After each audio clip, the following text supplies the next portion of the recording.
Hello and welcome back to the award-winning combat sports podcast, The Boxing Show, with me, your host, Rob Tebbutt. As always, I'd like to remind everybody to please like, comment and subscribe. Turn your notifications on for more boxing content. Now that's out of the way, we are back for a brand new year with the usual twosome of Mr. Barry Jones and Mr. Andy Clarke. It is our 2025 predictions, our preview of the year, guys. As we all know, and people who've been watching this show for a while, everyone know how unnervingly accurate we've been over the last few years. We're going to go back through some of our probably less stellar picks, but before we do all of that, you still got Eubank.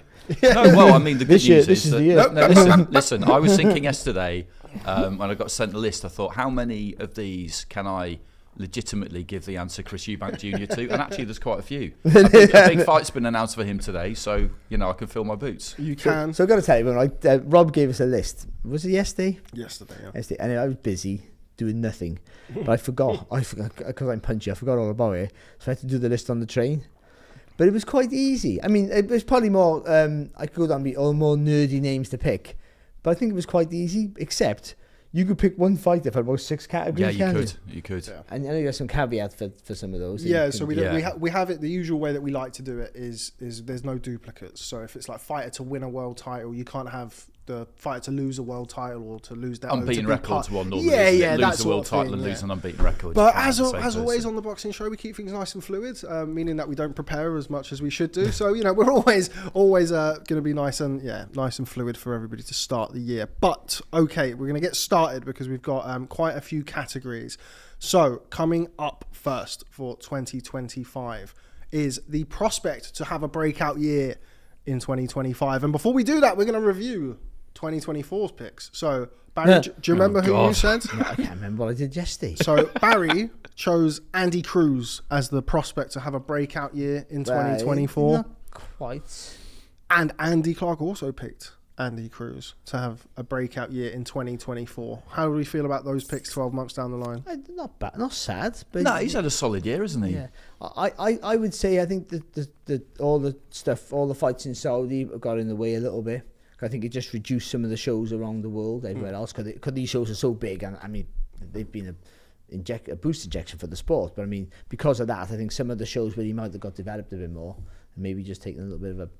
I'm just trying to backtrack. No, I think that's a fair point though, because he boxed on that August the 3rd card, didn't he? The Saudi card. Yeah. So I'm full of my pick was Moses Atama, which I'm pretty happy with 12 months down the line. But anyway, nevertheless, that's a good one. Well done. Let's go for our breakout prospect for 2025. Barry, gonna come to you first.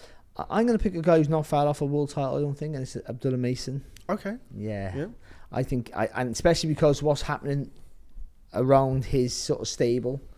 You know, I think with Keyshawn Davis getting to box Baranchek, which is not an easy fight, by the way. But I think if he wins that title, I can see Abdullah Mason getting a challenge there with him. I know it's quite in-house, but I don't think Top Rank are that scared about having in-house fights. And I think he's brilliant. And I know people will say he got knocked down a couple of times in the first round in his last fight, but I don't always see that as a bad thing, because how you react. And also, we'll learn about being a bit calmer with this. You know, when you're on a roll like he is, then you just think you're going to walk through everybody. And I think he felt that against Vasquez. He could just go in there and batter him.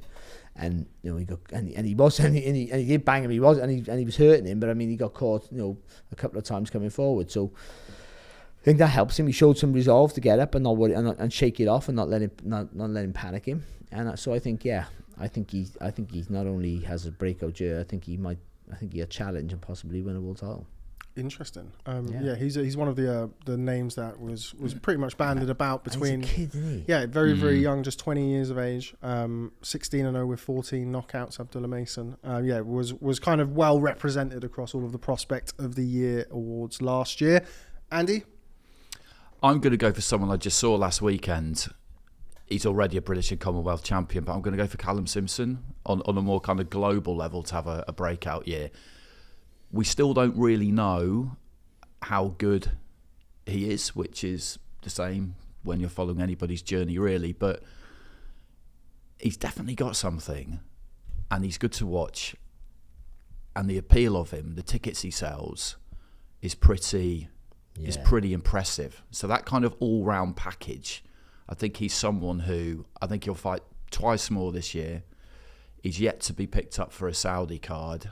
I don't know if he would be all that worried about that happening in his next couple of fights. Everybody wants it because you get paid, but he is very mindful of building that fan base even further, and the next thing he wants to do is go outdoors in the summer at Barnsley, and Barnsley are fine with it. They're all over it after how well the event went last time, just selling out one stand. But yeah, I'm going to go for him because he's got that combination that you rarely get of genuine box office appeal within his own community, within his own local area at the minute. But I think it could spread. We had Chris was at the show, Chris Billam-Smith and Josh Warrington, and because we had time to fill, I did a quick chat with them about tickets and selling tickets and how everybody's looking for that thing that they had, that Ricky Hatton had, and it looks like Callum Simpson has got that. And it is rare. It is rare because everybody talks now about social media followings, and I'm not dismissing it as being irrelevant, but there's a big difference between clicking follow and actually shelling out 60, 70 quid and travelling to a show and watching someone. That's the real power if you can get people to do that, and he could get people to do that. There were 2,500, 3,000 there on Saturday, on the 11th of January. It's impressive. And ability-wise, like I say, we don't know yet how good he is, but he's improved. He's getting better. He's got this ridiculous engine, and I definitely feel like he definitely knows the business he's in. And I thought, were he to lose, when he loses, because it's a when, isn't it? It'll happen at some point. His whole world is not going to fall apart. So yeah, interested to see what happens with him. You mentioned that maybe not just domestically, but kind of broader than that. Super middleweight, obviously Canelo Alvarez holds most of the hardware there, but I think the general feeling is those belts are probably more likely this year to become a bit more fragmented than in other years, while Canelo kind of potentially fights Terence Crawford or does whatever he's going to do. Could you see him kind of getting into position to box for a world title this year, or do you think it's kind of a more building blocks this year, maybe take an international opponent at the end of the year or something like that? I think it's possible that it could happen, and as is always the case, if you get the chance, then you take it, don't you? Because I think his rankings now are pretty good with all four of them, certainly with three of them, and he's been talking about, as has Mark Jeffers actually, William Skoll, the IBF champion. I don't really know very much about him other than that he's Cuban. I thought he lost to Shishkin. There's not loads on his record, so I can understand. Well, that's the kind of most available one, isn't it?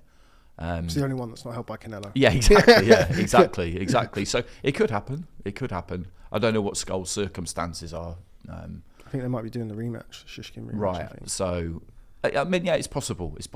He's been talking about Liam Cameron, Yorkshire Derby, which would be, we kind of want to see Liam Cameron fight Ben Whittaker, but who knows whether that'll happen or not. And if it didn't, then Simpson, Cameron, yeah, I mean, why not? That'd be a great fight for him. It would be a kind of step on the way fight. That would be the plan anyway. Not to dismiss Liam Cameron because we saw what he did in Saudi, but that would be the plan for Simpson, that he should be able to beat Liam Cameron. But I think they would probably sell that stadium out, to be honest, which, would be impressive. Certainly would. Okay, my pick this year, I had a few names, some similar ones. Abdullah Mason was one that sprung to mind. Junaid Bostan, I think, is going to have a good year. He's up at that title level now. I think this could be a year where we see Junaid Bostan pick up a British title, something like that. But my number one, sticking with the heavyweights, somebody who we've seen box a couple of times in the last couple of months, Tera Moana Jr. I'm a big fan. He is a big lump he's got his fast hands, his game. I thought, and I don't think we've spoken about it, or I can't remember how you felt. I thought he was unlucky against Jalilov in the Olympics as well. I thought that was a very, very close fight. It was close, yeah. He could have definitely got the win there. And I just like it. He's a big unit. He comes and lets his hands go. I'd be interested to see how quick they're going to move him. Obviously, working with Brian Peters now, signed with Matchroom, co-promotion with Tasman Fighters. They're trying to get him busy, try and get him active. I don't know what Justice Hooney's going to do. They're talking about Justice Hooney potentially boxing Moses Atalma or somebody like that of this year. I love Tera Moana Jr. versus Justice Hooney, an all Australian slugfest in the heavyweight division. Yeah, so mine's going to be Terry Moana Jr. I think he's a big character, young, fresh, exciting, aggressive heavyweight. So, yeah, I'm going to stick with the heavyweight division. I'm going to go for Terry Moana Jr. So good, they named him twice. Or David Diamante names him 3 times, as we all know. Does he? He does. He calls him Terry Moana. He does the intro, doesn't he? Yeah, So I mean, name. I'm aware of his method. I just thought with that maybe you didn't really need to. Because... Oh, no, he went for it, mate. Don't worry. Okay. Yeah, gotta go Terry Moana. So, yeah, that's my pick for my prospect to have a breakout year in 2025. As is always the case, though, with prospects. I mean, Mason's the same and even Callum Simpson. It's just how quick and how much are they going to be pushed, I think, this year. I think Abdullah Mason and Terry Moana Jr. are probably earlier on in their career than Callum Simpson. Abdullah Mason's not boxed 10 yet, so I think he'll most likely move on to 10 rounders. But yeah, that's my pick, Terry Moana Jr. Okay, up next, fighter to become world champion in 2025. Can't have been a world champion previously. We'll go back to 2024. Barry, your pick was Otabek Kolmatov. Andy, Caroline Dubois. So that was a bit of a cop-out, I think, really, because she just seemed so nailed on for it. But then in the end, it took her to get promoted from interim champion. She didn't win a world title, did she? To make it. She didn't win it, though. She didn't get it right. So you didn't get that one right. Didn't get it right. I got mine. I got mine right because I picked Raymond Ford, who beat Otabek Kolmatov. Yeah, that's right. Yeah, and I was like just about beat Otabek Kolmatov. You were like 15 seconds away from being right. But 15 seconds and a dead leg. But anyway, okay, this year fighters have become world champion in 2025. Andy, going to come to you first. I'm going to go for Hamza Shiraz because he's in a world title fight in February, and I think it's a winnable fight. Certainly not an easy fight. It's one of those ones where I think British fans probably don't know an awful lot about Carlos Adames and are therefore just assuming he's going to win. That's not the case. But I do think it's a very winnable fight for him. And he's on a bit of a roll. So I'm going to go for Hamza Shiraz. Obviously, he's been kind of positioning himself for a world title shot at middleweight for a little while now. You've got Janibek, who still holds 2 of the belts there. It looked like for a period of time that he may be moving to 168, but it looks as though he's going to be staying at 160, certainly for his next fight or 2. And then there's Erislandy Lara, who has the WBA. Do you think Adames is the easiest, quote-unquote, easiest fight out of those 3 for Hamza Shiraz? Do you think that's his best chance of winning the world title? Obviously, he's fighting him, so yeah. Yeah, I think it probably is because Janibek, you'd say, is the best of those 3 that you mentioned. Lara, I still think is very, very difficult, although he is getting on in age a bit. Yeah, I definitely think it's a hard fight. It's not any kind of a gimme, but I just think he's been moved well, Shiraz. I think the move to America, which he made a while ago now, I think it has benefited him. And you look at the fights he had last year, and that was a very valuable one against Austin Williams. Came through that. It wasn't like he had to ride out a crisis, but his knees dipped a couple of times. That was kind of good to see that happen. And then Tyler Denny was on a massive stage, and it was kind of over before it started. But Tyler Denny's a European champion, and a handful, a difficult fighter, not a world level fighter, but we've seen what he's done, and he handled the occasion really well and took care of all of that. And he doesn't look to me like somebody who is going to freeze at any point. If he gets beaten, it's because somebody will have to beat him. I don't think he's going to beat himself. He doesn't look like that's something that would happen to him. Okay, no Chris Eubank Jr. shout this year. The customary Chris Eubank Jr. to become world champion shout. Yeah, I mean, I did it once. I wouldn't say it's a customary thing. According to me and Barry, I've explained my reasoning behind it a few times. I'm not going to go there again. But yeah, Chris is. I don't think a world title shot is top of his list, is it? No, it doesn't. It doesn't appear so. Barry, fighter to become world champion in 2025. Chris Eubank. No, I'm only joking. Conor Benn. No, I'm only joking. I put Hamza Shiraz, but I also put Bruce Carrington. Okay. Yeah. That's an interesting one. Yeah, I like him. I think he's really good, and I think he's highly ranked with the WBO, isn't he? So that'll be that 6'7" featherweight Espinosa who throws a million punches. Both top rank. Yeah, but I'd fancy Callum to win. I don't think it'd be an easy fight, but I do. I do. I like how he can box, he can fight as well. And I think I fancy him. I do. I like him a lot. What did you think too? I don't think we spoke about the Espinosa Robeisy Ramirez rematch, which obviously kind of million fights since then. was a very kind of abrupt ending to the fight. A little bit naughty with the elbows, I thought, Rafael Espinosa. Yeah, but he's gangly and he giant. What's he gonna do, innit? Yeah. I mean, you just get away with what you can get away with, don't you? Really, I understand that, but I don't know. It was weird with what's his name? Robeisy. Thank you very much. Because to volunteer not to want to fight, it just seems weird to me. I don't know. You know, that's pretty much what it was, wasn't it? Yeah, I mean, his orbital went, and then he got hit. I mean, it looked. Remember like they said when what's his name, Cal Brook, they went, it's an orbital bone fracture. They said it on commentary, I think, or somebody said it. It's like, and then it became like a medical fact. Like, well, nobody knows. As soon as we went through a stage, didn't we? I think it was probably post Golovkin Brook where it did happen. Where if every time someone got hit in there and their eye swelled up like that, it was an orbital bone fracture. Yeah. Like we're all doctors at ringside. Yeah. It's just even the doctor can't tell. No, it's a weird road to go down. That just to diagnose an injury on commentary. I mean, it's like. Yeah. Even when with Fraser Clarke, when we saw the dent in the side of his face, I'm looking at it, I'm thinking that has got to be a fracture, but I'm not about to start launching into. I said dentonitis. Dentonitis, that is. Carrington's an interesting shout. I think so. He boxed on. I'll sound really clever if he wins. He boxed on the Jake Paul Mike Tyson card, I think. He was on that card. He boxed Dana Coolwell. And he had that fight, that close fight with Suleiman Sagawa, who's a good fighter. Yeah.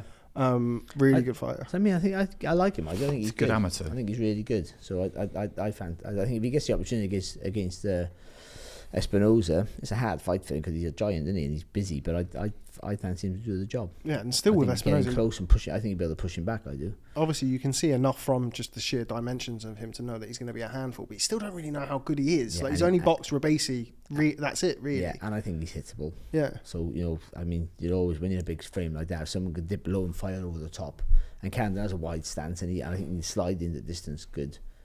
I mean, he haven't got the silky skills of Robeisy, of course, but still, I think I like him. I do. I think he's a good fighter, and he's been matched quite well. Tough fights, so he's learning his trade. So there you go. That's my fighter. Trying to be clever. I'll pick that up. But like genius. I did that this morning. Imagine how good this podcast could be if we actually prepared. I did say Shiraz as well. It'd be worse. That seems over preparation. Yeah, it does. Yeah, it's true. That's true, isn't it? Trying to be too clever. Shiraz, I appreciate it. I do think he'll beat the Damas, but I'm the same as you. It's not an easy fight. I did a pod on it yesterday. No, I never. I was talking to my mate yesterday. And Andy Scott from Sky on the Toe to Toe podcast. Just in Sky, just off the record. And BBC yesterday. I did two yesterday. Just popping it to people. But this is the best one.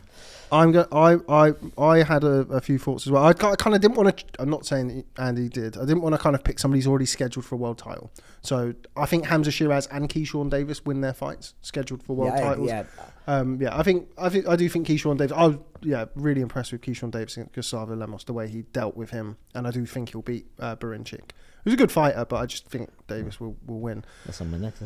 So those were two, Shiraz and Davis. My number one, it's a bit of an out there one, but we like it. Martin Bakole to become world champion in 2025.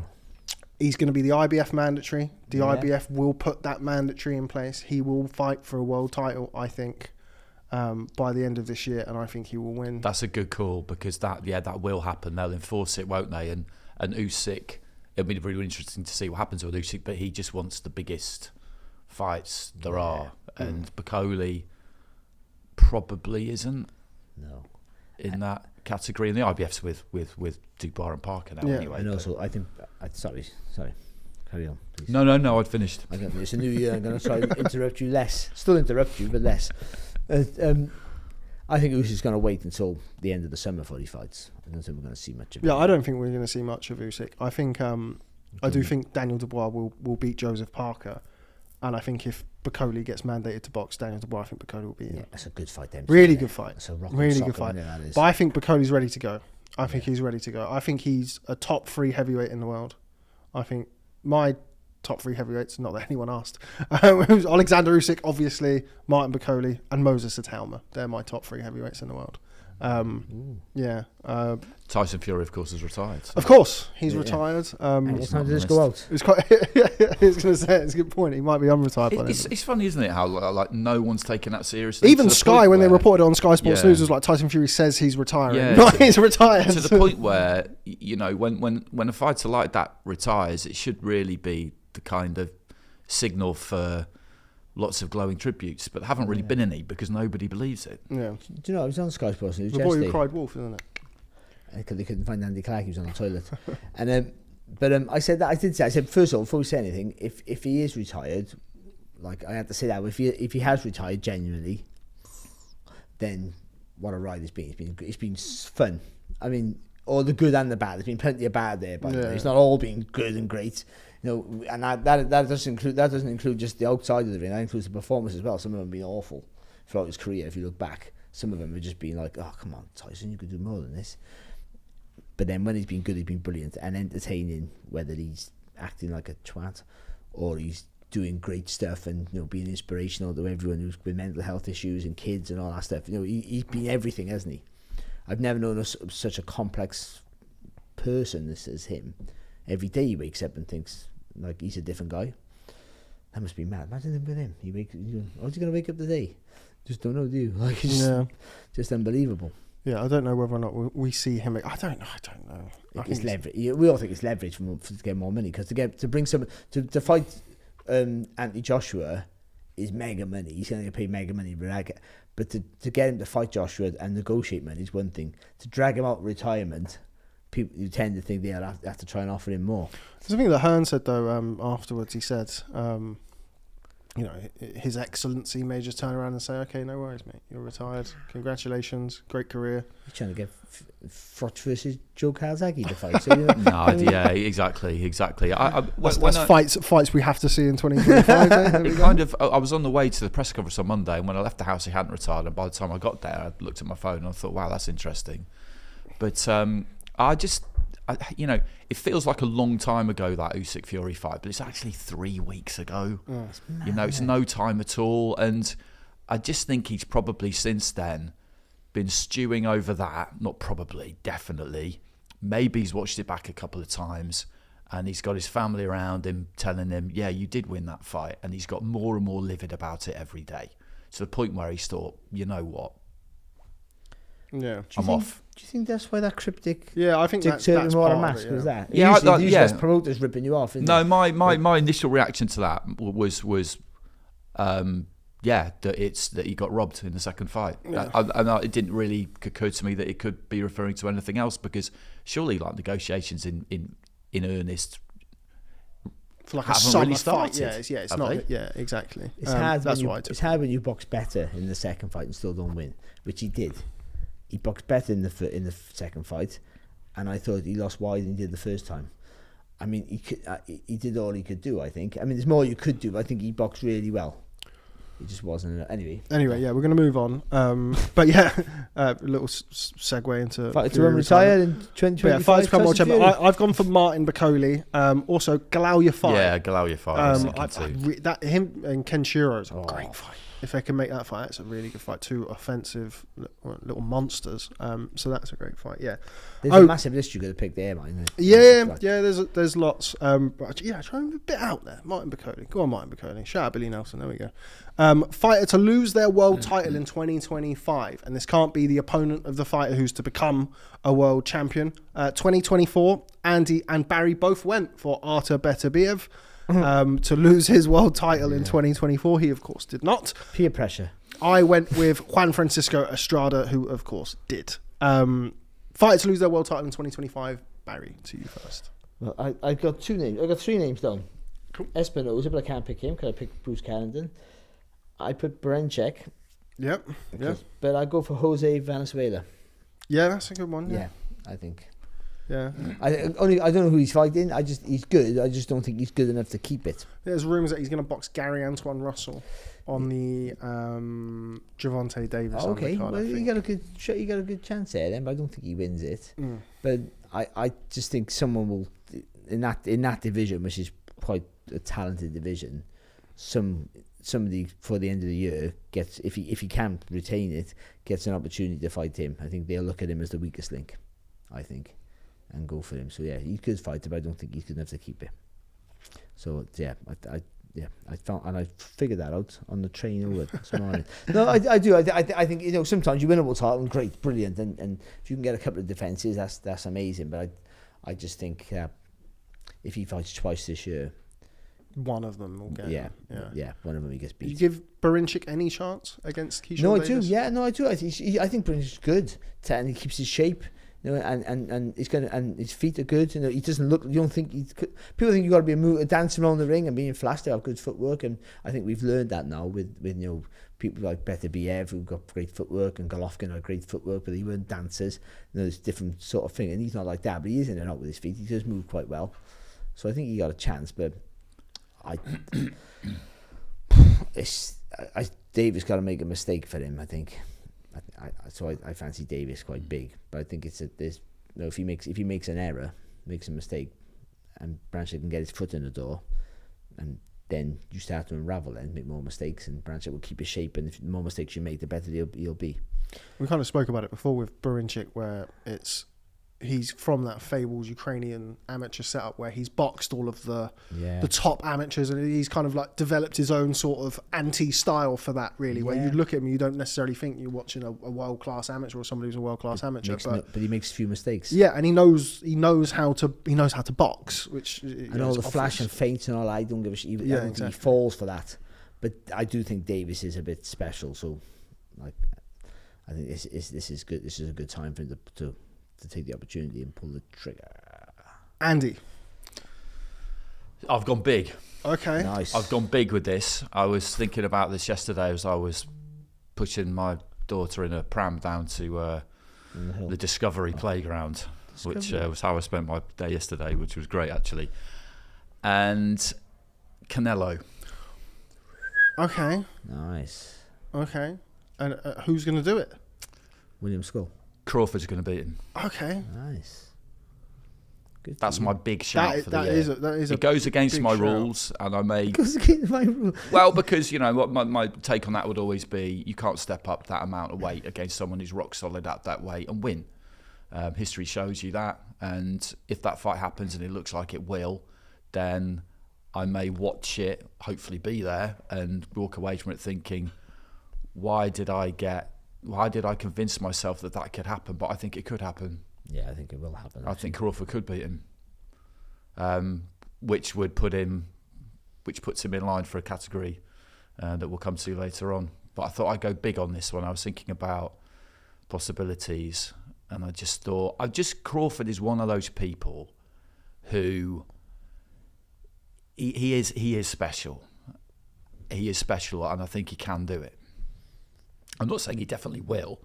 I just think he can.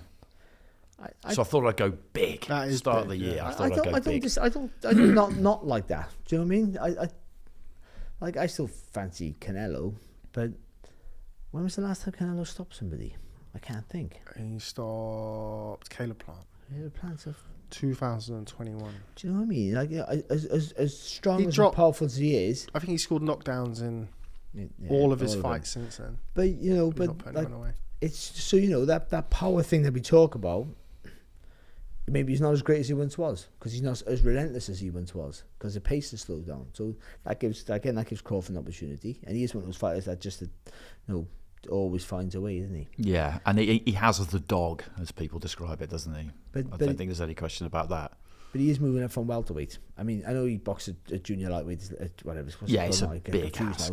Like middleweight, super welterweight. But there's only one fight at super welter, so it is still loads of weight. And that one fight at super welter was a close fight. Yeah, the hard night's work, didn't he? Yeah. Yeah, that's my main reservation about it, is that he's got another stone to go. Yeah. And Canelo good at boxing as well. He's good at boxing. It's a big ask, but I just yeah, I don't know. Anyway, maybe I've talked myself into That's it. okay. No. We like it. We got like wear it, yeah. say it with your chest.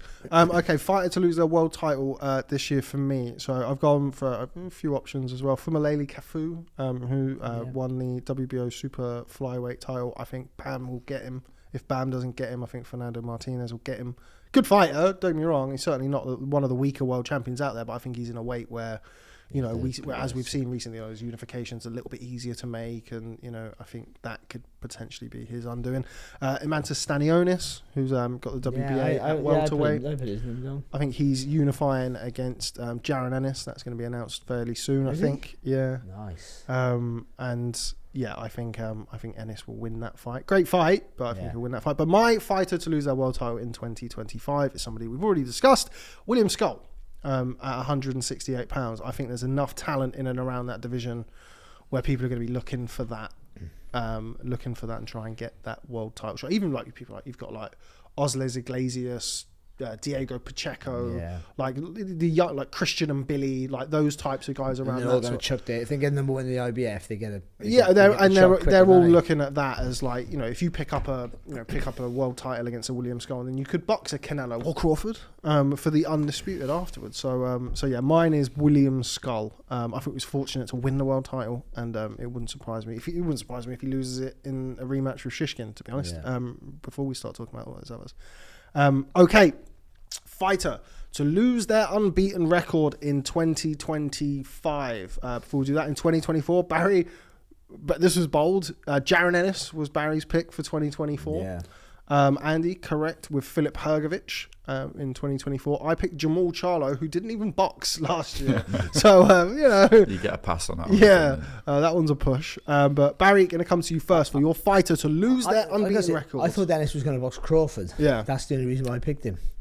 I thought you get the opportunity to box Crawford for the unified title and just not be ready for him. That's all. Yeah. I mean, Chikedzian had some moments in the rematch. You're almost right. You're almost right. I mean, this is division now, and it's a rule. I think unless he moves up, and then Crawford beats him. So this year, Jaron Ennis every year. I'm a big fan of his, but Jaron Ennis they get beat every year.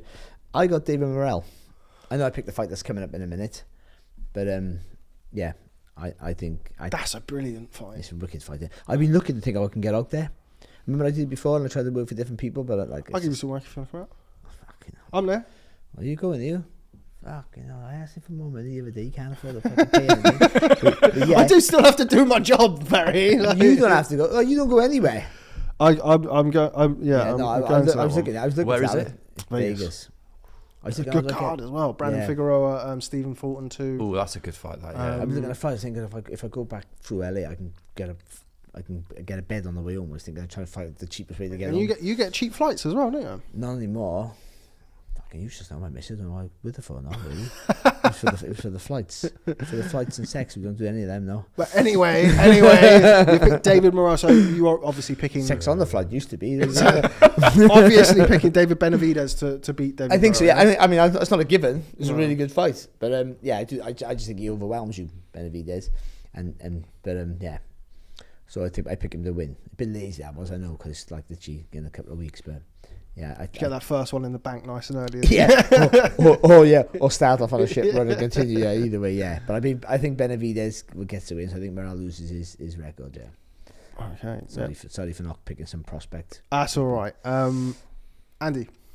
So I've gone with a fight that we think has been made as well, and this is where I'm able to just kind of finagle Chris Eubank Jr. into the conversation because I think he will beat Conor Benn, who is undefeated, lest people forget. Yeah. Is that fight more or less or the same competitive as it would have been in your mind as 2022? Is it the same absolutely sort of fight? No idea, and I can't make my mind up either as to how well it's going to do in terms of the popularity of it and how well it will sell and all the rest of it. We hear Spurs is what I've heard, and it sells, mate. I think it does. I think it does because I think what we don't. Sometimes what we can lose sight of in our bubble sometimes is the fact that the big floating audience that this is looking to pull in, they probably won't really know what has happened over the last 2.5 years or care. They'll just hear the surnames and they'll see two people who are really good at selling a fight from weeks out, and by the time we get there, I think it really will be big. And what's really impressed me with Conor Benn in the last couple of years, whether people like it or not, is despite the situation he's been in, he's kept himself in the conversation. Yes, he's had a couple of fights in America. They've been fairly underwhelming performances, I would say. But he's managed to keep his name right up there towards the top of boxing, to the extent that that fight with Mario Barrios would probably have happened for a world title, if he wasn't going to take this fight with Eubank Jr. And if you look at his resume, the way he's managed to position himself and keep himself in that position has been amazing, really. And you look at Eubank, and he's getting on in years. Good performance against Liam Smith in the rematch. Okay, Liam Smith had problems in the build-up, but you beat whoever's in front of you, and it's somebody who knocked him out in the previous fight. That's a big thing to come back from.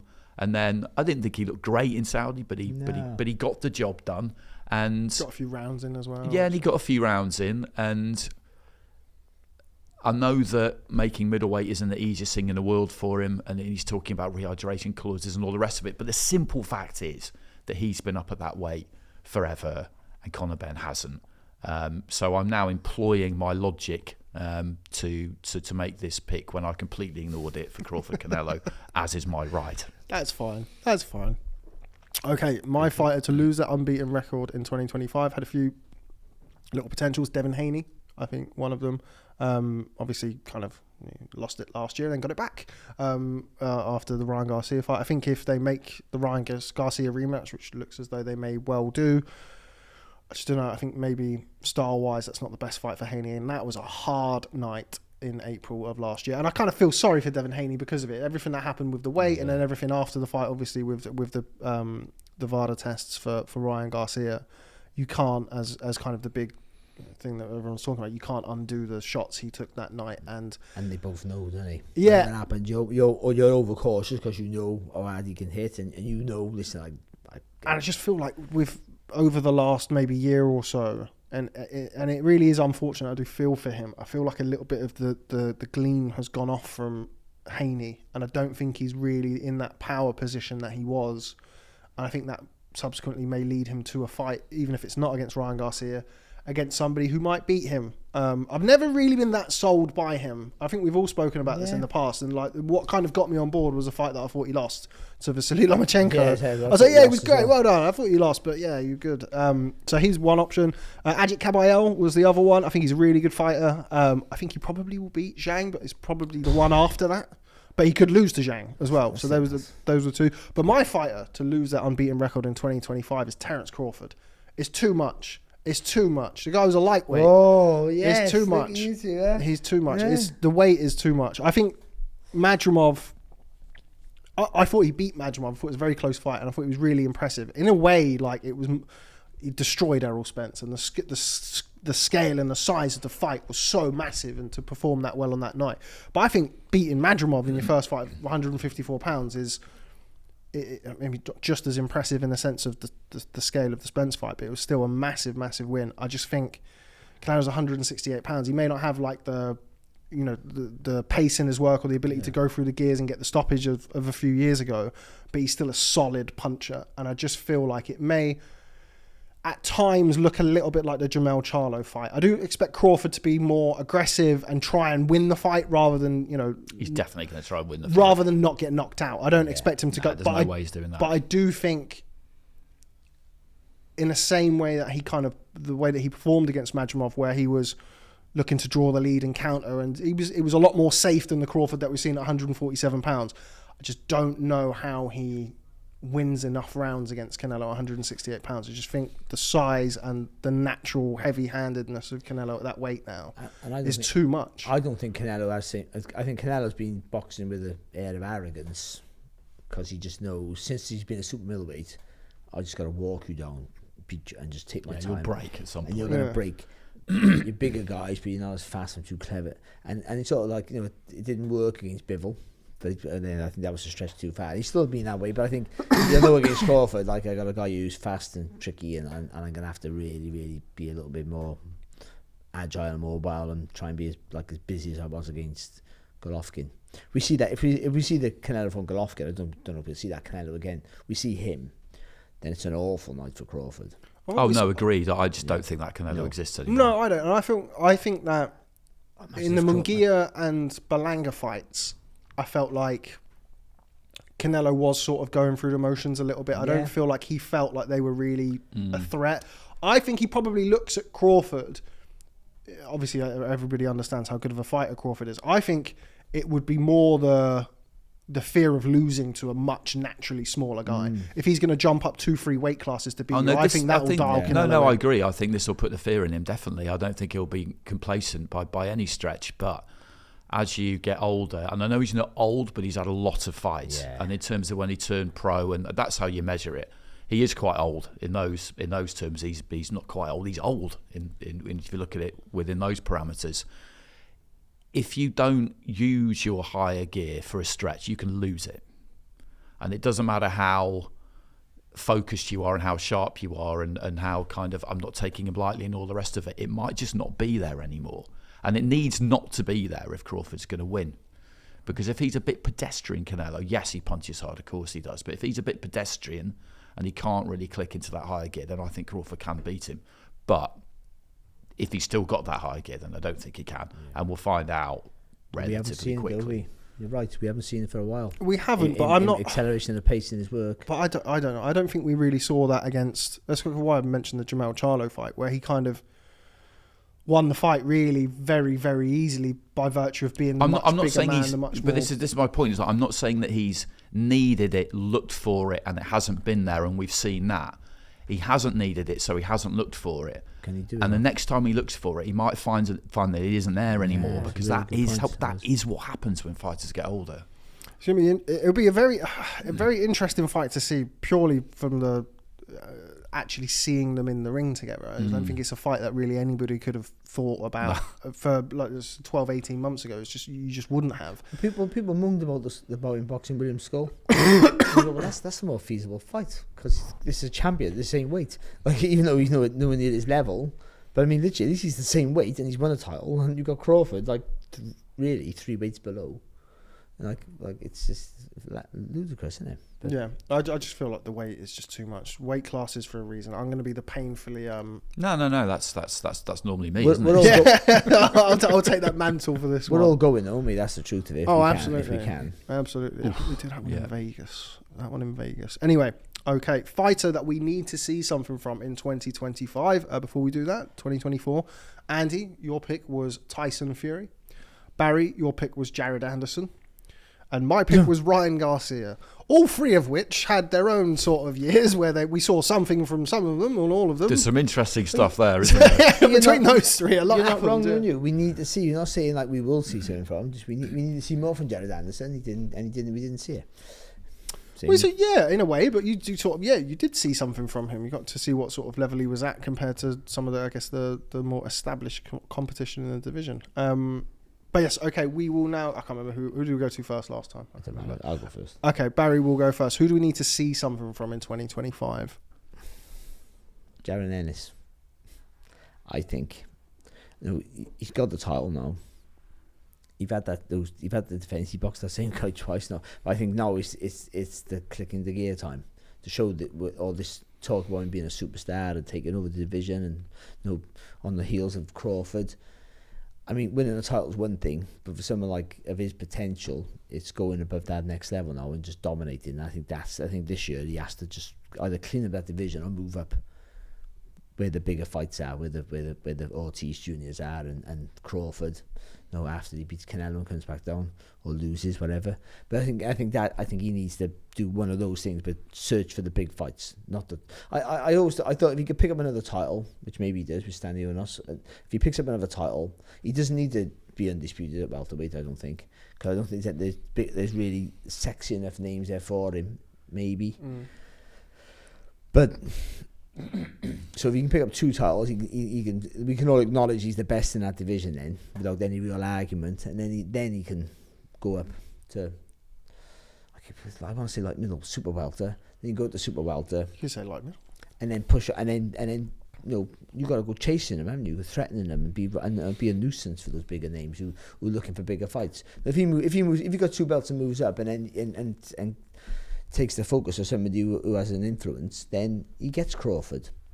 But him and Ortiz at super belt is a brilliant fight. Yeah, absolutely brilliant fight. It looked as though it was going to happen as well at one point. But I think that's a really good shout. Magomov. Yeah, I mean, but even if Ortiz loses a Magomov, it's a Magomov. It's still Ennis versus Ortiz. But I think we need to see more from him. Being a world champion sounds a little bit disrespectful, but we need to see that superstar stuff that we all thought that he was and still can be. Yeah, I think it's maybe sort of the boots train, so to speak, as I don't want to say lost momentum, because he's boxed and I think he boxed both times in Philadelphia. I think he sold them out both times and made 2 defenses against 2 decent fighters in Evanesian and Chikedzian. But it's just considering how good potential could be. That's what you're looking at, you and all of those big fights that are in and around him. I agree with you. I don't really think there's that much value in him, having to knock off a Mario Barrios and then a this and a that. I think getting involved in one of those big fights, be it on a Riyadh season card or whatever it may be, that's what we'd like to see. But as I say, I think he's going to be boxing Amantas Stanionis in the unification. Andy, fighter that we need to see something from in 2025. So I've gone domestic, and I've gone with somebody who, given how early he is in his career, it's kind of strange to be talking about him in these terms, but also given the attention that he attracts, I think it's applicable, is Whittaker. Yeah. Ben Whittaker. Yeah. I think he is in that spot. You look at his year last year, good performance against Cali Gradia to start the year, got the stoppage against a guy who'd been in with a lot of good people. Leon Willings, okay night, I thought. Arenica, not the easiest, because Arenica talked a massive game and then didn't really try and do anything, to be honest. And he got the 10 rounds in, and you could look at that kind of one or two ways. I know plenty of people who did look at it one or two ways. Either, got the rounds in against a guy who wasn't really trying to win, and there was another camp who said, look, you've got to be dealing with a guy like that and taking him out, basically.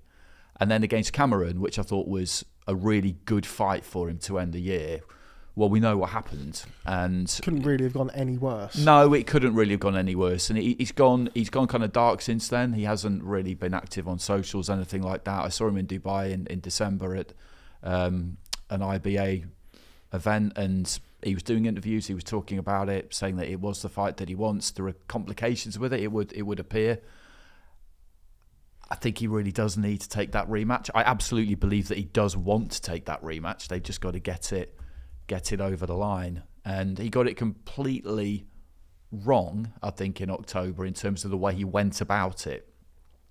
And you see it sometimes, don't you, where somebody has got the reputation as being flash, and people are questioning, is he all style and no substance and all that kind of stuff, and it's not really based on anything, but fighters can start to listen to it and they think to themselves, I'll show you I'm more than just a load of sponsorship deals and a pretty face. I'll have it with the tough guy. And it's not the right thing to do, is it? And it wasn't the right thing to do. We don't know what would have happened in the second half of that fight. It wasn't looking great for him at halfway in terms of the way it was going. Scoring-wise, it was tight. But if he continued to box Cameron in the way that he was, that was going to suit Cameron in the second half. That's an obvious statement. But we need to see the rematch. And if it doesn't happen for whatever reason, they need to find something else. And we need to see that in the meantime, since that fight, he's, I was going to say, learned a few lessons. I don't know whether that's a fair thing to say necessarily. But anyway, I'm rambling now. But given the spotlight on him, he's already in that place. Given the scrutiny after that first fight, all the questions and accusations that were being thrown around, he's in that position. That's a good show, Dan. Yeah, and he's 27 now. 4 years this year since the Olympics. Obviously, we're delayed. The 4-year rule. The 4-year rule. Barry's 4-year rule. You got to fight a winnable title. It's been stop-start for him, hasn't it? He had the injuries. 9 injuries. fights in 3 years as a pro. Yeah, he's had the injuries. I mean, his ability level is phenomenal. You talk to anyone about him who's seen him in the gym, and they all say the same. Even the most exacting of people, they all say that the ability level there is frightening. But professional boxing is hard. I mean, it's really hard. You've got to really, really want it, and things have got to fall into place, and all these kinds of things. And you know, nothing's ever a given. No matter how good somebody is, nothing's ever a given. Not sure what I know. There's been plenty of talk about what his training setup's going to be. Was with Sugar Hill for a period of time, and obviously Joby Clayton, his I think his godfather. Yeah. Has been part of his team, as is his brother, I think, who does his S&C. So it'll be interesting to see what happens with regards to a new trainer for Ben Whittaker this year. But yeah, no, I think that's a very good shout. It was also one of the names that I kind of banded about in mine. Ben Whittaker was one of them. Tim Tszyu was another one. Obviously had a pretty much of a nightmare year last year. He did really. Couldn't really have gone any worse for Tim Tszyu either. Obviously had the horrific clash of heads against Sebastian Fundora. Not the clash of heads, the elbow with the cut on the top of the head to Fundora. Not as horrific as the next fight. Yeah, and then the next fight got, flattened by Murtazaliev in a amazing performance. But that is, that's a tough fight to come back from. So interesting to see what happens with him. I think he's going to be boxing Box Kelbrook, or just Box Arislandi Lara, other Australian. Oh, Zarafa. Zarafa, yes. I don't know, I forgot that. I think they're going to try and make that, which I think is good. That's clever. It's going to be a big fight in that part of the world. Should be a fight that he comes through. That he comes through quite well, and it's being a domestic fight as well. It's something that he gets his juices going for it a bit as well. It's not just a comeback fight. If Michael Zarafa was Mexican or whatever, no one would care. It would be that type of level. So I think that's probably quite smart. But my fighter to see something from in 2025, one of the most frustrating fighters in the sport, is Teofimo Lopez. Okay. Yeah. What is he doing? What are you doing? Get off social media. I don't know. Stop what he's up to. Trying to piss Bob Arum off, because it's not going to end well for you. Ask Mikey Garcia about that. Let's just try and get in. You clearly, he's so frustrating. We've all watched and we've all purred over his performances against Vasily Lomachenko and Josh Taylor, but it's just that's right. No, you're right. I agree with everything you're saying, Rob. It's so frustrating to see kind of. He's either brilliant or fucking useless. Yeah, but but at the minute he's kind of doing his best to keep himself out of the ring, and he's trying to slag off Top Rank and ESPN and do all of these things. Box, man, you're a good fighter. Get in a gym and get in the ring. I think he thinks if I public shame you, you'll pay me more money or something. I don't Bob Arum looked famous for that. But historically that's worked so well. His tactics are bewildering, aren't they? He seems to, I don't know, I think he seems to just listen to the last person he spoke to and be completely convinced by what they've said. So they just say, he's robbing you, mate. He's having it off with you. You should do this and that. He said, yeah, you're right. I should do that. So he'll fire something up on social media. Then he'll bump into someone else on the street. He says, Teofimo, mate, what are you thinking? You should be doing this. He thinks, you know what, you're right. And he'll fire that. It's just incredible. I remember when he first came through, I remember thinking at the time, he's a good head on his shoulders. I used to think, I thought... And his dad was doing all the lunatic stuff. And exactly. The older you get, the more you become like your dad. But he's just... obviously fighters have to have that element of kind of delusion, I think it's fair to say, at the top level. But Rob, I would say that the last couple of weeks, more people talk about him versus Ryan Garcia and people like that than he were before, I think. Am I right or am I wrong? No, I think you're probably right. Because he's still not fighting, but we showed him wrong. But so it might be a mad tactic. We think this is just stupid, just fight. But if he ends up getting him a Ryan Garcia fight, which is the biggest fight financially for anyone in that division, then he's done his job, hasn't he? I'm not a fan of it, and I agree with you. You could have had 2 fights rather than be typing on Twitter. He boxed a couple of times last year. I thought he lost to Jermaine Ortiz. I thought he lost clearly to Jermaine Ortiz, by the way. And then he had the fight with Steve Claggett, who was a much more kind of friendly style for him. I think we all know that he has those issues with people who get on the back foot, southpaws, and struggle with Sandor Martin and again with Jermaine Ortiz. But I think he's really frustrating. Jack Catchell then, shouldn't he? I think I said that after either Catchell Prograis or while Lopez is probably the best champion at the 140 pounders. Sort of if you're Jack Catchell, you've got perfect style for him. Yeah, that's the style, and that's the biggest reward as well, because it'd be the biggest name.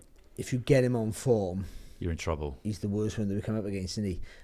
When he's good, you can see everything, can't you? This is what we pay for. Yeah, I think. But you don't see it often enough. When I had this conversation with somebody when I said this about Jack Catchell, because I do think there is an element of that, but I do feel like it's a real bad style problem he has as well. And I think he can be as up for it as he wants. But you stick him in with Sandor Martin, and he's going to struggle 10 times out of 10. That sort of style, and the cautiousness, the catcher have shown a little bit more bravado in his last fight, but when he's on it, he can be so cautious, frustratingly cautious catcher. But against someone like Lopez, that's a nightmare, isn't it? Just not engaging in nothing. And that's it. And I just feel like that's the big thing with him. It's that style that you got to really keep him away from, because I still don't think he can cut the ring off. And no. Yeah, they're the big issues I see with him. So yes, my fighter to see something from is Teofimo Lopez. Right, the fight to see in 2025. Last year in 2024, Barry, you said Terence Crawford versus Jaron Ennis. Andy, Fabio Wardley versus Fraser Clarke. Again. You should get extra points because we saw that one twice. We did see it twice. And mine was Gervonta Davis versus Shakur Stevenson. So didn't see any of those. I got that done. Andy, gonna come to you. What fight do you want to see in 2025? So this is kind of a similar category, I guess, to my boxing wish or the fight we want to see or something like that. There was another category. But the one I want to see, because I just found the first one and then the subsequent fallout from it just so deeply unsatisfactory, is I want to see. I do want to see the rematch between Devin Haney and Ryan Garcia, because I thought everything that happened around it was just bad. I said at the time that Garcia missing the weight in the way that he did, by the margin that he did, meant that it just quite simply on the night wasn't a fair fight. And then the fallout subsequent to that with the failed test, and happily for me, and I think about anyone who looks at things fairly, it was changed to a no contest on the record. I think we have to see that again. But we need to see two people answer the first bell, having done the things that they agreed to do, which is not fail a test and make weight. But also, Andy, it was a good fight, though, wasn't it? It was a good fight, yeah. Really good fight. The whole week of that was great. And also, by the way, we need Ryan Garcia to finish his drugs ban, which he's still currently on, which might be a huge surprise to everybody who keeps parading him out in front of everyone all the time. The guy's banned. This is it. Like, I don't... He's actually banned. With stuff like this, and I got quite a lot of... I found myself under fire on social media for it. It was just like, I'm some massive Haney fanboy and I hate Ryan Garcia. I'm in this for the sport. I don't care who wins fights. And what happened in that first fight wasn't right. Yeah. And I want to see it again. And, you see people just getting after Haney and saying, well, he bashed you up last time. We all saw what happened in the ring. Yes, we did. But there were reasons why that happened. And if you can't accept that, then I'm afraid you're just an idiot. But he is a really good fighter, Ryan Garcia. And it's a good fight. And I'm not saying he wouldn't win, having met the conditions that he's supposed to met, but he didn't meet them the first time. And that's why we need to see it again. So Devin Haney is like, he'd do the fight, but he doesn't want to do 365 drug testing. It's like, what? How is that? Yeah. How is that? But, I mean, by all accounts, we're waiting on an announcement. And that fight could very well be announced before Ryan Garcia finishes his drugs ban. People I know who I work with now were working on that fight, and they said that was one of their biggest shows they've done. It was huge. My missus, she had me wake her up to come and watch the fight because of all of how viral the build up to that fight was, with Ryan Garcia losing his mind seemingly all over the place. And it'll be massive, the rematch. It'll be huge. It'll be huge. She fancies Ryan Garcia. Yes, clearly. Yeah, don't blame her. But anyway, she's not alone in that. I wouldn't have thought. She sees. How long you liked him? For quite some time. Well, why are you slagging him off then? But anyway, jealousy. Barry, what fight do you have to see in 2025? I got Gervonta Davis versus... No, I haven't. I got Junto Nakatani versus Bam Rodriguez. Okay. Yeah. Yeah. That would be a great fight to see in 2025. And I think it's feasible. I think by the end of the year, I think I'm not sure if Bam needs to be undisputed at Superfly. I think, I don't want the box of Chocolatito. Please. I spoke to Robert Garcia in Saudi in November, and I sort of said to him, I was like, "So what's next for Bam?" He's like, "Oh yeah, maybe Cafu, maybe this," and I was like, "Please don't box Chocolatito." He's like, "No, man, we really don't want to, but And I was But I think that in moving up one weight, the box Nakatani is just unbelievable fight. I know we'll put Nakatani with Inoue, but for me, I'd love to see that fight more. I think it's a wicked fight. You've got one big tall puncher who's really technically really good against a guy who just has the best footwork, the best movement around the body than anyone in boxing. I just can't see, who has power of his own, by the way, I can't see that's just not just the best fight of the year.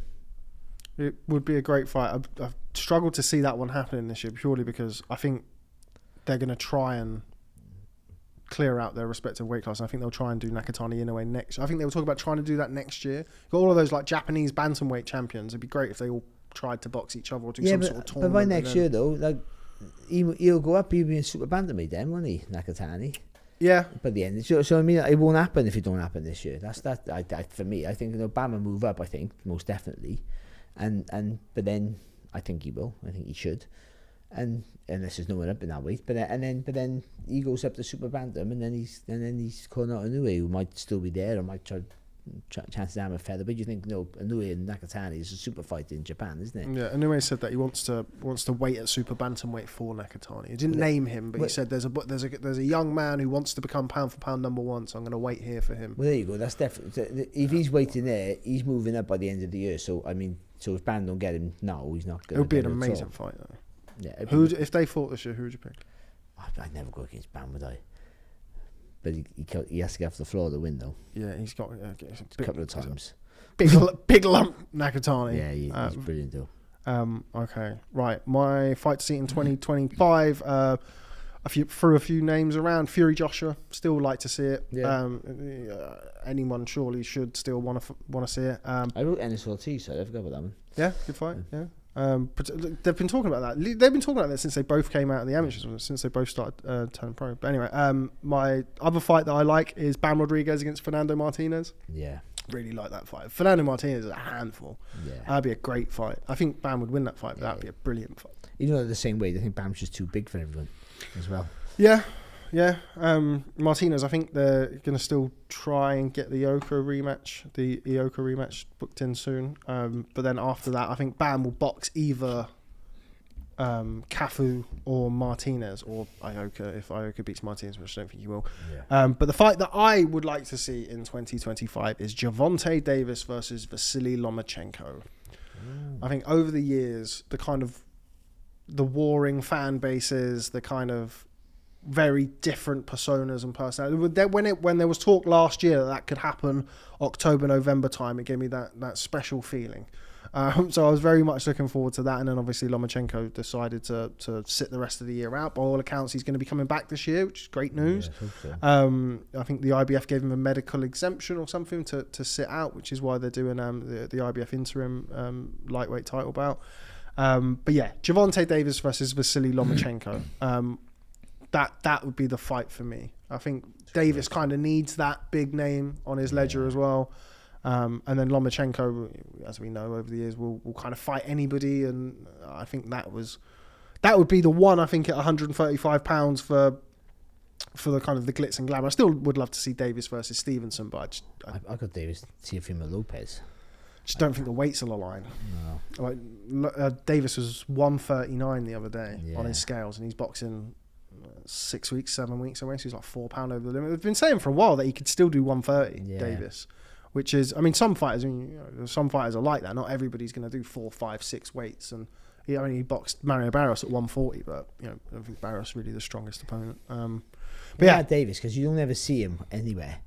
You don't see him, but when you talk about big fights, he's always around that top of that list somewhere, isn't he? Yeah. Still, you know what I mean? He's talking about draws. Yeah. Without doing anything. What does he do to be a big draw? I mean, he knocks people out. but I mean, like Lopez is jumping around doing somersaults and turning up with high hat on and with his Ring Magazine belt at the Ring Magazine Awards, and Devin Haney's walking around, offering people out all the time. They're all doing things to try and sell themselves, and he just minds his own business.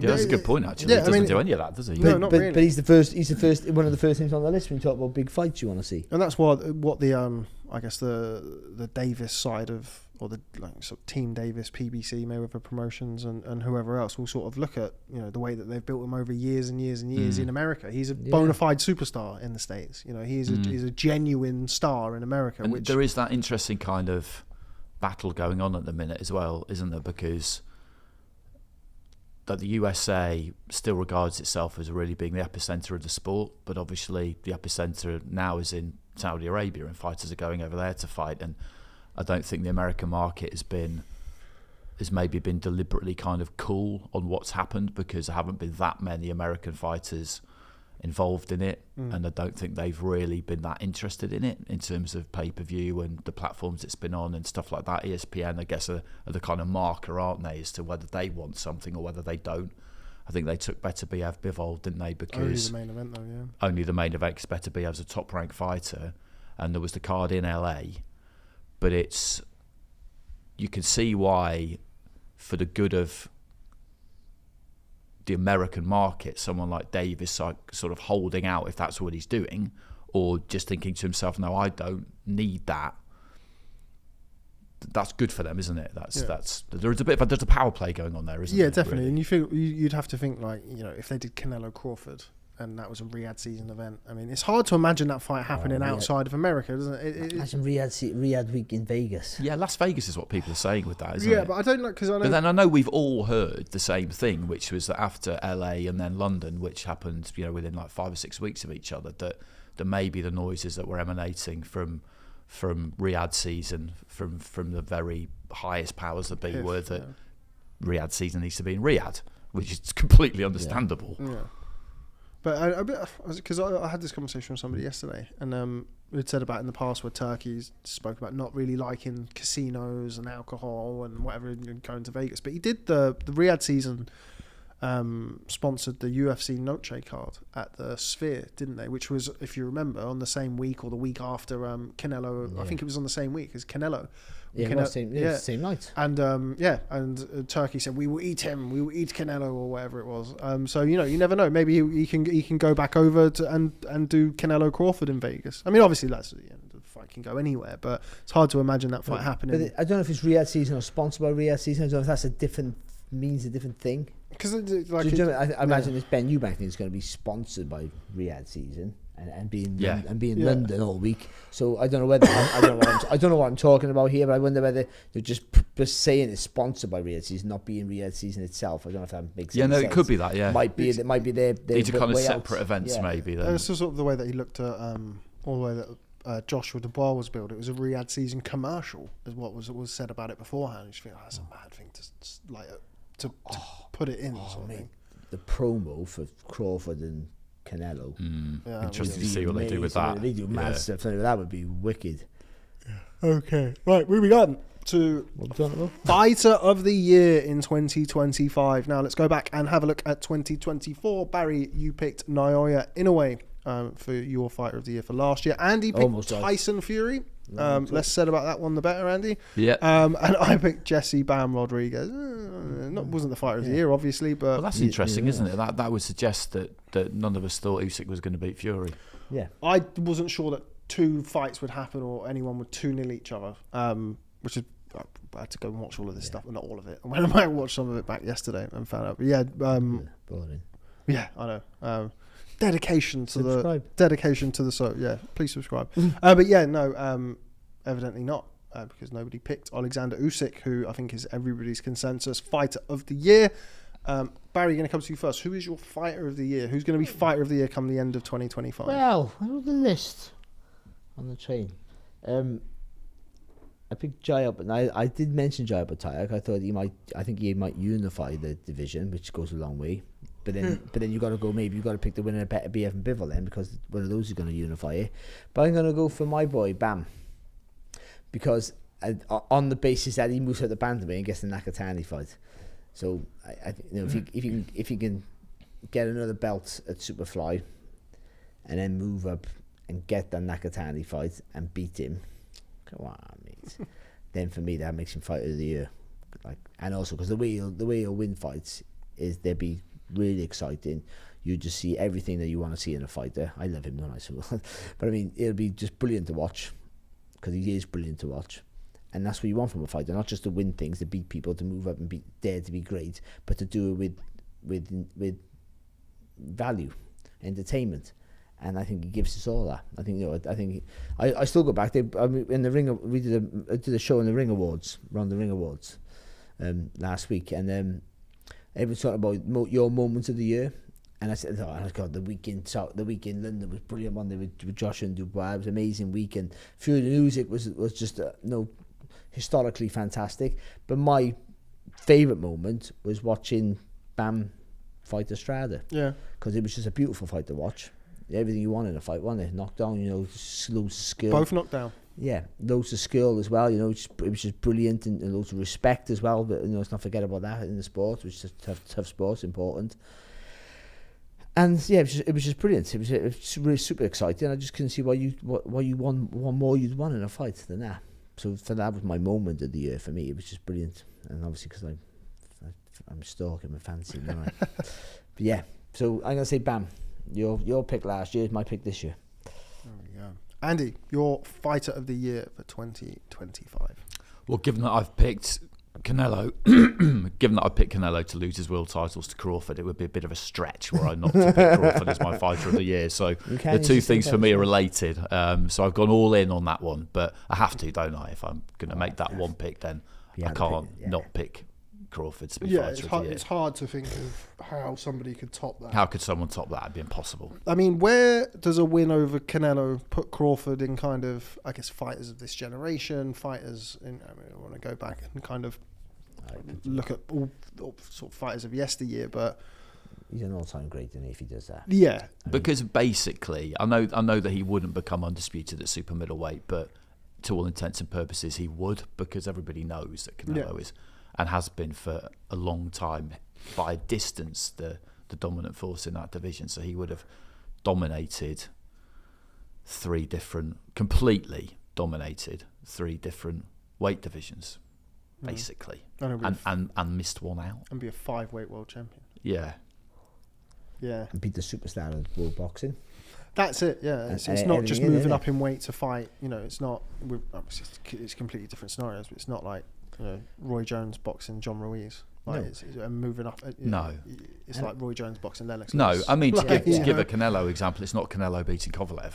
No. It was a great name and not as faded as people said he was at that point. I didn't think, but still, it's not the same. That was a massive win, but it's not like it's on a different level to that even. Similar to when people were talking about Canelo boxing Alexander Usyk. It'd be that kind of win. Yeah, because also where it's something that's so out of really what should be possible. Because there's something Canelo right now, even though Canelo might be, he's not the same fighter he was when he boxed Golovkin, of course, but he's still the best in his division. Yeah, there's no one else in the division you think could beat him right now. Some would say David Benavidez. He's a light heavyweight now, isn't he? He's gone. If the money's right down. No, but I don't think he could. I think he could actually, to be honest, in the size on him. But he's the fighter to beat in that division. Even if he wasn't a superstar, but he is the superstar. He's the biggest draw, and also you're going in as the opponent, by the way, which Crawford hasn't done that for a long time. Even against Spence, I don't know who was the bigger draw there, but it was an even split, wasn't it? We were there, weren't we? It was an even split, I think. Yeah, certainly. Fan base wise, I was quite surprised actually at how much support Crawford had there. But you're right. What a week that was. That was an amazing week. That was a great week. That's 18 months ago now. Last time I went to Vegas, I was. Jesus. 18 months, no Vegas. I couldn't do it, me. Not me. Yeah. My fighter of the year. So I kind of Bam's always in the conversation because he's always looking to kind of get those big title fights. And again, I mentioned earlier, he's kind of in a weight where you see those big fights and those big names come together a little bit more regularly than some of the heavier weights. I think David Benavidez, it's set up for him to have a really big year this year. If he beats David Morrell and gets another couple of wins, he could either box for depending on what happens after Beterbiev Bivol 2, he could box for a vacant belt. He could box Beterbiev or Bivol. I mean, I'd be bang up for seeing either one of those fights. If he gets 3 fights in this year, David Benavidez, he'll probably be close by the level of the guys that he's boxing. But for me, my fighter of the year, come the end of this year, I'm going to go for Junto Nakatani. I think he's going to clean up at bantamweight. I think there's a lot of fights at bantamweight for him to have, all interesting fights, all Japanese as well, all of the title holders.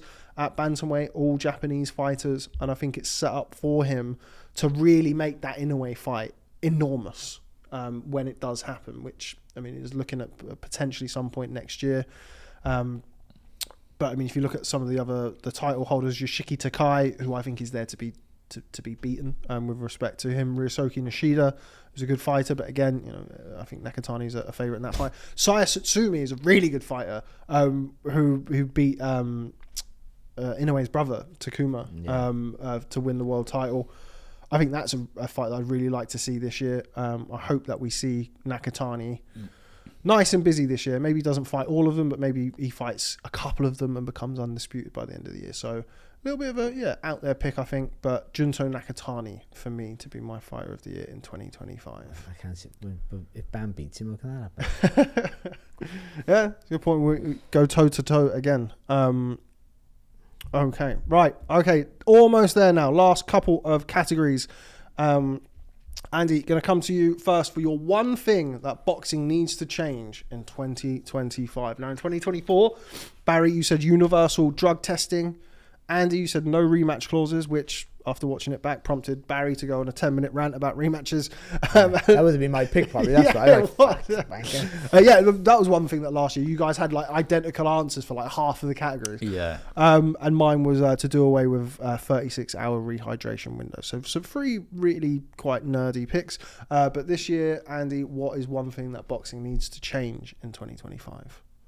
So this is one that people have been talking about for a long time, and I just find it kind of frustrating that no one's ever really got anywhere with it, because as far as I'm aware, you can apply as a promoter for females to box 3-minute rounds, and I would like to see that start to happen. The WBC aren't going to allow it. I spoke to Mauricio Sullivan about it Usyk Fury week, and he gave me all the reasons why they won't sanction it, but other sanctioning bodies haven't come out with that or as strong a line on it. People are calling for it, and if the reason is because people don't want to pay female fighters more, because if you box an extra minute in every round then you have to pay them more, then that just is not good enough.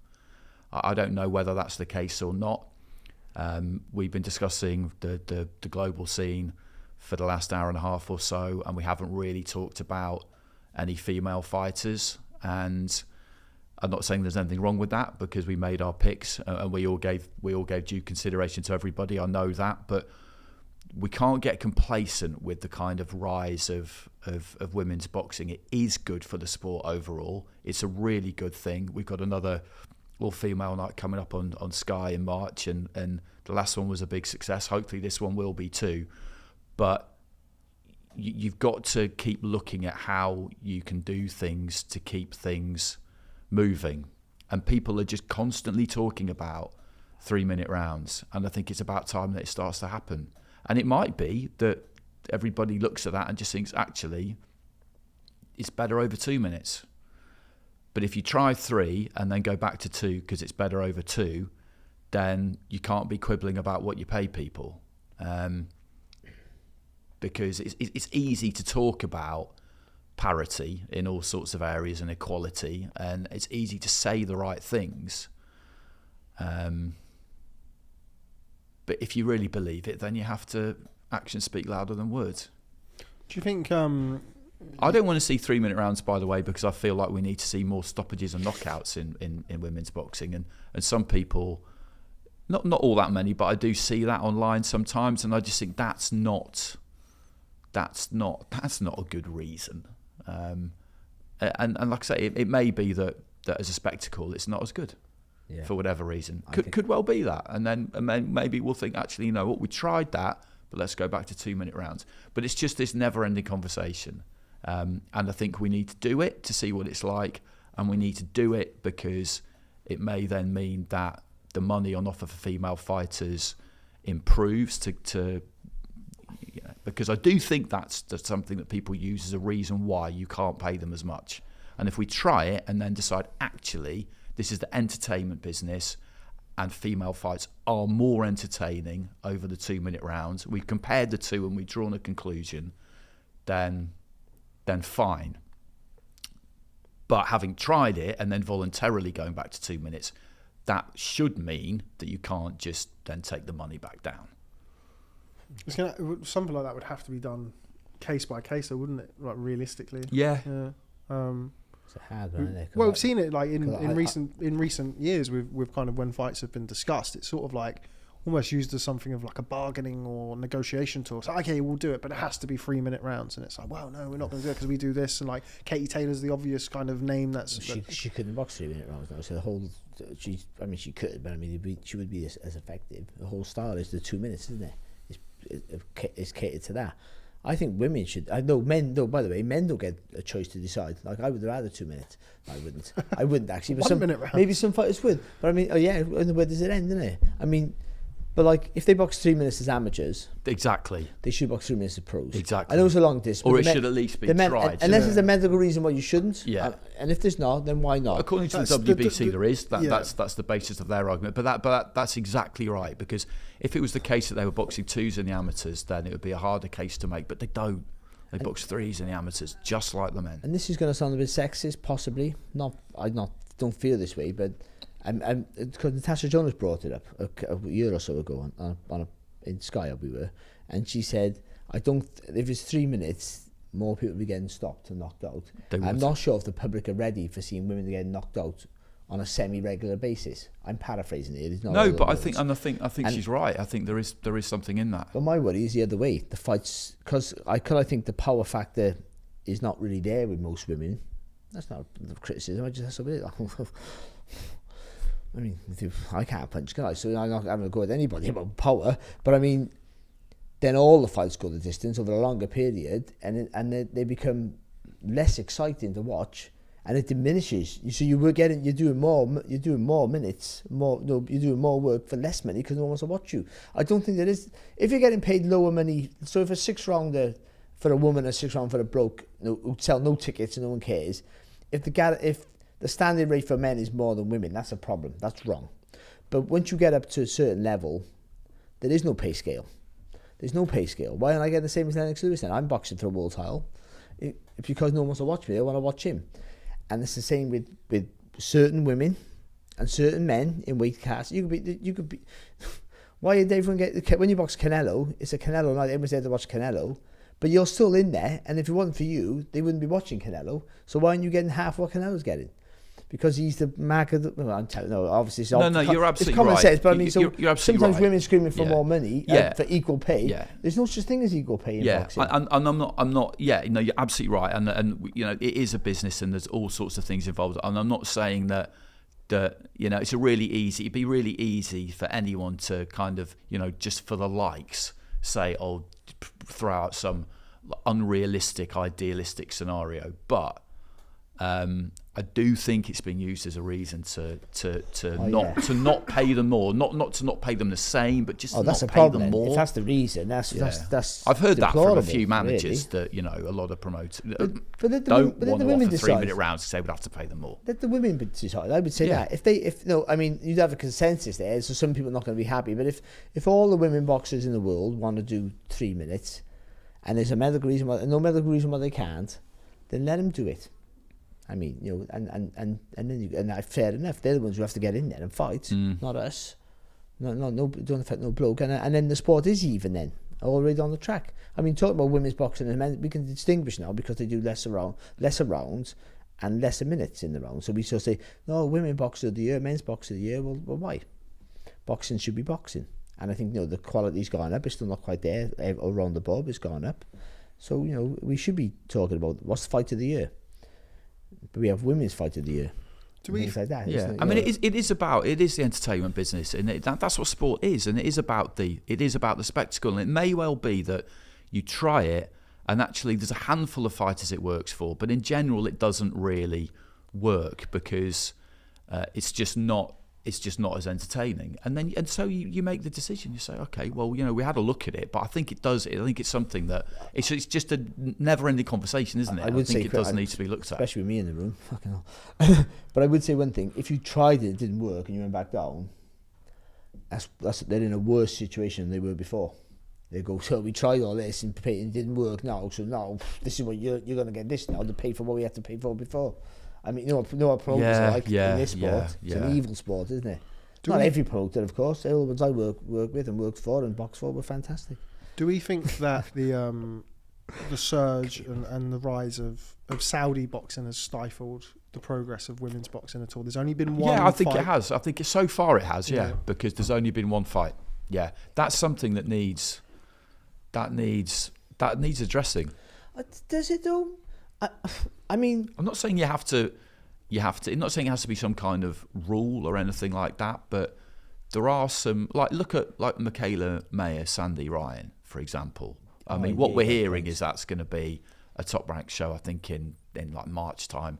But that's a great fight, isn't it? yeah, it's a good fight. That's a great fight. You look at some of the fights that have appeared on Riyadh season cards, and they've been good fights, but some of them have been slightly kind of Wacky. anomalous, if you like. I think it's something that needs to be looked at. I think if it's a good fight's a good fight. There you I go. don't think you can't force just for the sake of having a woman on there. I think it was good. But again, you're right. There are good fights to be made. Sandy Ryan and thing, it was a good fight. They could have had Taylor Serrano. Could have Taylor Cameron 3 on a Saudi card, Yeah. you know. Yeah. What's yours though, Barry? We've spoken What's a it? good one there, Andy. One thing boxing needs to change in 2025. Something that will never change. And I've gone on from interim titles. What's the point in them?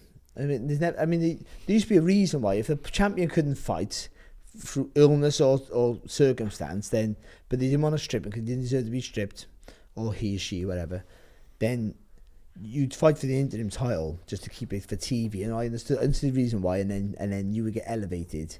But I mean, it does no one any favours. It's ludicrous. Just make, rather than the interim title, cement their place as number one challenger for when they fight for the title, vacant or the champion. Then they are the guaranteed number one challenger, because you've had the Dubois family, actually. They both won titles, sat at home. It's not their fault. They both boxed for interim titles and won them quite convincingly. And then they get their titles through the post. And then their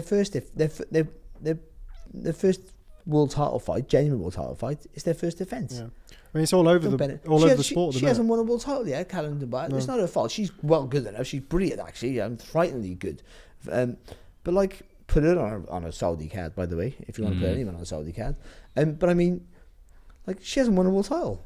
She hasn't won it. It's all over the sport. It's not all fair over for the her. sport at the minute. I mean, Joseph Parker's the WBO interim champion. The Ajit big Kabayel is fighting Zhang for the for the WBC. WBC, the interim big 7 title. fights on that card is 4 world title fights and 3 interim world title It's fights. just, but it doesn't. I mean, why not? I mean, I don't understand that everyone wants their 2%, but I would prefer to pay my 2% to be guaranteed one challenger, and then when I win the title, and at the end of that fight, if I do it to win it, they say and the new.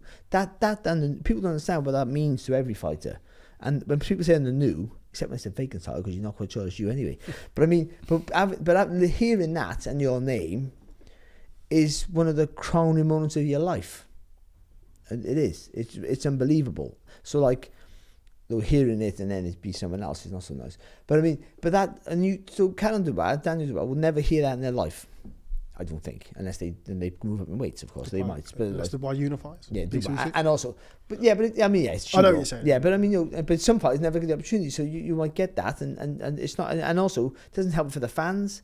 So I know you mark it out on your record books. I know with the WBA regular champions, all that shit. Who's the champion? We got Benavidez Morel with 2 interim titleists. It's bollocks. Like, they're unifying the interim all that belts. stuff. I still go back, and this is I'm going off tangent now, but why wouldn't I? This one's always going to. I'm not even sure if Nathan Cleverly is a 2-time world champion. He's not really. No, I don't think he is. WBA regular. But he thinks he is, and you can't blame him for not thinking he's not. You know what I mean? I remember I go back to that time when like they had the WBA had 4 title fights on the same night for 2 weights.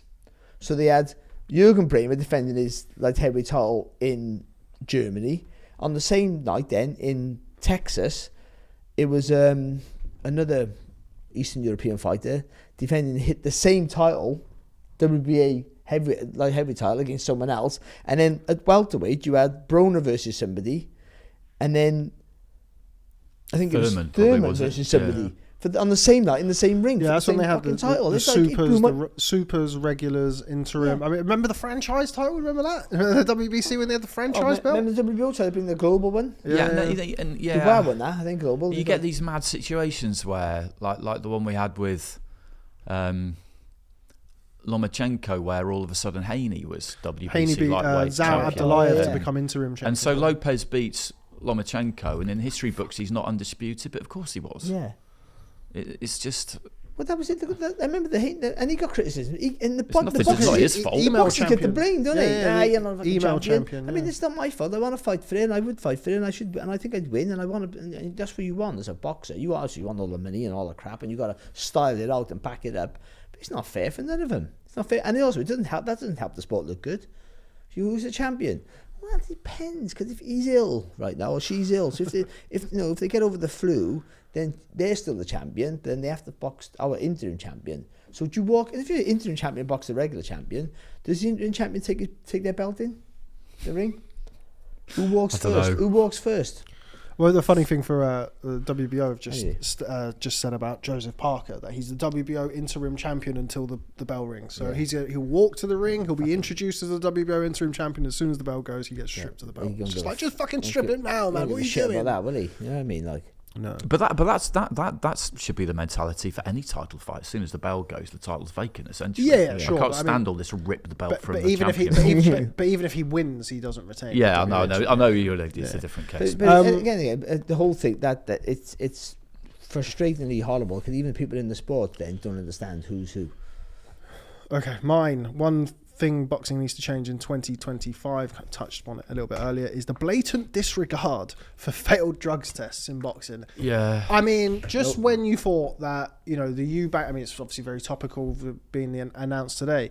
Just when you look at the Conor Benn situation and think that a drug scandal can't be handled any worse, you have Ryan Garcia enter the chat last year. And he's awarding awards at the Ring Awards. He's working. He's coming on DAZN streams, and it's as if it just didn't happen. He's still banned. He's still banned by the New York State Athletic Commission. People can say about the VADA test. He also failed the commission test. The guy's. There is no other way to put it. And this marginalisation, and it's like, oh yeah, but it's not I don't understand it. I don't get it. I don't know when it became a thing. Like, don't be wrong, like drug testing in boxing and fighters failing drugs tests, it's never been taken that seriously, despite what people like to kind of make out. And it's happened so many times over such a period of time. The 90s never happened. With stuff like that. But now it's like, it doesn't matter. It really doesn't matter. Yeah, I mean, there was another one with, I mean, what's the situation with Alicia Baumgartner? Didn't she just decide that it was fine? Yeah, and announced that it was fine. Well, she just in the way that she Conor Ben seemed to decide that it was fine. She had 10 times the average testosterone levels of a woman. 10 times when she failed the test. But yeah, it was just, But she did put out a statement, didn't she, where she said, basically, I've investigated it and I've decided it's fine. I've been cleared and I'm this and I'm that. I think she's boxed. So she boxed Delphine Pursoon, didn't she? But I don't know what card, I don't know what it was like. But again, that's the other thing as well. And it's like, well, if you're banned, we just do this. And again, it's not in America, you can box in different states, can't you? Yeah, it's not a new thing. Julio Cesar Chavez against Danny Jacobs, where Chavez just didn't want to take a drug test. So they moved it, so they moved it to Arizona from Vegas. But and look, I mean, we don't care who wins the fights, but also, I mean, like in media, Ryan Garcia beating Devin Haney was a great thing for the media because he's a huge name. He was everywhere. But the way in which all of it was handled, and you see it now, like I don't know Devin Haney or like Devin Haney any more than any other fighter. But you see that the way that he is like vilified he's been trying to take him to court. But for fighting somebody who blew the weight, but then failed drug tests. This is my problem with it. He's characterised as some kind of crybaby. All he's been talking about is fairness. That's all he's been talking about. It's when he said, "I'm going to take him to court, criminal court," was it? Something like that. He's GBH, ABH. For battery. But to be honest, I mean, that's probably the only way to stop it. I mean, I'm not just going to have a ban. I'm going to go in prison. In Germany, it's against the law. Felix Sturm went to prison, and part of his was tax as well. But he also failed a drugs test, and it's a crime in German sport if you're in combat sports. But yeah, I think that for me, it's just like, I'm not at all excited about Eubank Ben because the bad taste from a couple of years ago is still very much in my mouth, and I can't get excited about a fight that I think that over the course of the last couple of years, at various different junctures, it has been a stain on the sport. He'd be there ringside with Castillo. I won't be there. I won't be there for that one. Nice kid, and it's, I take the piss out of him all the time. He likes you as well. So don't watch the pod. Oh, he's a really good guy. But anyway, like. And it's the same sort of with Ryan Garcia and Devin Haney. And it's kind of like, even if Ryan Garcia and Devin Haney don't box again, like Devin Haney goes and gets like battered by somebody, it'll always be in the back of my mind that I wonder what your career would have been like if you didn't fight the overweight drug cheat. You know? And it's like, but people pick and choose, and this is the game, and it's not new in the last year or two, but like, the way that drug testing and failed drug tests are politicized and used as essentially a rod to beat somebody with, or just a way for you to kind of, one up your rivals or your competitors, I think is a disgrace. And I think there's people in the sport and important stakeholders in the sport who could make a fucking much better job of, calling it out for what it is, rather than, but they bring in a load of money, so we'll do this. And I think it's really, really distasteful. I think it's more in the last couple of years. I don't know whether or not that's because, certain broadcasters are not as regulated and don't really care as much as others. I don't know what that is. But people are being thrust into, like, you would have never, ever thought Ryan Garcia failed a drugs test based on anything that you've seen from him or anybody over the, you'd think that nothing happened. And I just, it's with all of the money that's flying around the sport at the minute, put some fucking proper drug testing involved with these cards. I mean, Eubank Ben because I'm a loser, I had a look, it's 16 weeks away. So, I mean, I don't know what's going to happen with the drug testing for that, because we were told however long ago, multiple times, that VADA were this and VADA were that, and I don't know how many times the story's changed since then. So, is it going to be VADA testing for this? If it is VADA testing, if somebody fails a VADA test, who's... like, it's all of that same shit again. Oh, yeah. But the problem is the waters have become so muddied now, because 1 minute a promoter's saying one thing, and then if it's his fighter, it's another thing. I'd say that it was they ram you with so much information that there's no information. Yeah, there's so much. You've got so much knowledge you have no knowledge of. You're like, everything's or it's just a load of noise but very few facts. Well, everything's confidential unless it's something that you think could help you. If it's not going to help, it's confidential. Well, that's been the thing about the whole Ben situation. Has just been what we constantly hear is, it's all been submitted and the people who matter have decided that it's fine and you don't need to know. But we do. We do. We do need to know. We do need to know what the explanation is and why it's fine. Because otherwise everything's just taking place behind closed doors. Yeah. And I think that for me is and there is a lot of things to be positive about the sport, but I think that has just become like, and like, you talk to people who are like involved in making certain fights and being with certain fighters. There's no deterrent for cheating. That's it. That's the bottom line there. Ryan Garcia is going to walk into a massive and it's not, not saying that he should never do this or whatever. That's a whole different conversation. But at least make it seem like he's being punished. Like, while he's actually banned, keep him out of broadcast, keep him out of presenting awards. And I've got nothing against Ryan Garcia, and he's a good fighter and whatever else. But what kind of message does that send to anybody? It's once Canelo got his ban for 6 months when he was on holiday, pretty much. He had a knee operation, didn't he? You're banned for 6 months. Oh, sorry, I'm playing golf, and then it was like, that's just, and it's not just him. You go back to my generation, the 90s, where all the big fighters were taking gear. Well, every heavyweight, they had veins bigger than my body on their necks, didn't they? Go, what do you take? Protein powder. Not all of them, of course, but enough. And some of the greatest fighters in the sport, by the way, in that generation, of any generation, all got caught. I don't want to name their names, but it's public knowledge. I don't know if you're going to get caught. Yeah, I mean, my favourite fighter, James Toney, tested positive a few times. Yeah. So Roy Jones tested positive and got off. Had an issue. Roy Jones tested positive and got off by the virtue of there being no legislation around drug testing in Indiana. So he just got off. His testosterone levels, I think, were 7 times the normal limit, and he just got off. Yeah. You just think so. It's not a new thing that it's not been taken seriously, but I think it is a new thing that it's just paraded in front of people. Like, I don't know. It's sort of like the whole thing you do to a dog and you throw the imaginary ball. And it's like, no, it just doesn't make any sense. Well, it does make sense because it's all about money. That makes perfect sense. But it's just, I think you take the sport and its fans feels like for dickheads. It feels like where athletics was a while back, a long time ago, where they just, you're almost going to, everyone was just saying, well, just let them all take drugs and they can all run as fast as they want. It feels like that with boxing. Let them all take drugs and they all just punch each other to pieces. Then they'd be superpowers. Like, it's, where did it end? Hello? That's not right, me. That's anyway, not me. Nobody rings me. That's my rant anyway. So that's my one thing that boxing needs to change in 2025. That's someone's lawyer. Is that yours? That's not mine. I think that's the intercom there. That could be Robert Smith. Yeah, if you don't mind. Yeah. That's not someone else. It's not live. At least it's not live, isn't it? That's someone from somewhere telling me not to come in next week. We're on the last one now anyway. One boxing wish. Hi there, is that Robert Smith? This will be down shortly, but just finishing up the podcast now. If you just wait downstairs, it will be down shortly. Perfect, thank you. Oh, who's Robert Smith? Yeah. I thought you were taking the piss. That's Robert Smith from the board. No, he's coming in. Oh, I see. Yeah, 1 second. Yeah, sound. I thought it was a joke when you said that. Oh, good timing as well, mate. I get my train now. I've got 10 minutes to wrap up. Come on, you fucker. Let's go. Okay, and last but by no means least, our one boxing wish for 2025. Now, we just had a quite negative 20 minutes or so on the one things that boxing needs to change in 2025. So, Andy, I'm hoping that you've got a nice, happy boxing wish for us for 2025. I don't know if this is really the right kind of thing, but because it's a fight. My one boxing It's wish your wish, is, mate. is a fight, and it's Fury Joshua. It's Fury Joshua. I think it would be bad if it didn't happen because it's very makeable now. I know he's retired and fine. Maybe he'll stay retired. Maybe he won't. Who knows? But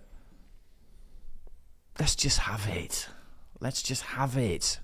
It would be massive. All right, they've lost a couple in the last year or whatever. It just doesn't matter. Let's just have it.